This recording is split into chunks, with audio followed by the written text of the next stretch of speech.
Well, Manuel Terradiras from our Spanish service joins me now with the latest on these developments. Manu, good to see you. Could this finally be the thing which breaks this deadlock? Buenas tardes, good afternoon, Tox. Yes, this week we could see how things start to move on.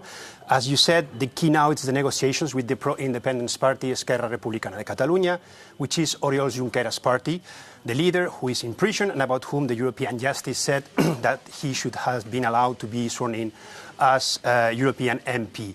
Today, the state attorney or the Solicitor General, which is not the General Prosecutor, this is the lawyer that represents the government, just to make it clear. The other one is independent. This one works for the government, has spoke about it. And Junqueras' party had asked for some kind of gesture to accelerate and to take the negotiations to an end. Well, this Solicitor General said today that he should be allowed to go to Brussels to get his accreditation as a European MP. Doesn't mean that he should be freed, because it does not depend on them, but at least that. They also have said that anyway, the European Parliament should, or the Spanish prosecutors should ask the European Parliament to remove his immunity, but this is the gesture the General Solicitor has done. This is the movement they were waiting for, the pro-independence parties. Now, will it be enough or not? Now it's up to this pro-independence party to decide.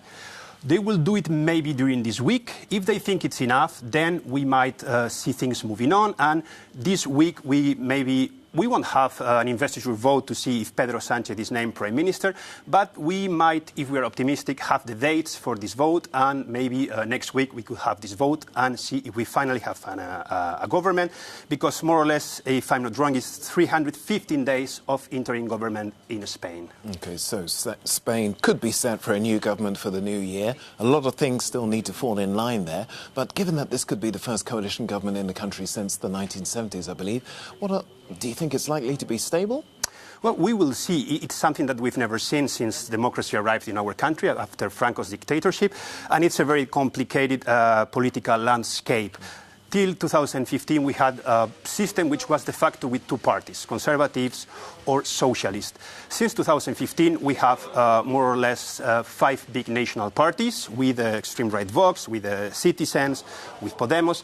And we have a lot of regional parties, some of them that have hardened their positions, like, for example, in Catalonia. So global agreements are more complicated.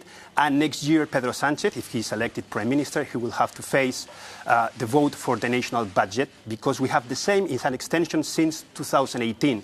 So there we will see his ability, if he's finally named Prime Minister, to negotiate with everybody, because it's not only Catalonia. We have regions like Basque Country, Cantabria. They will ask for something in exchange to support him, because he's not in a really strong position.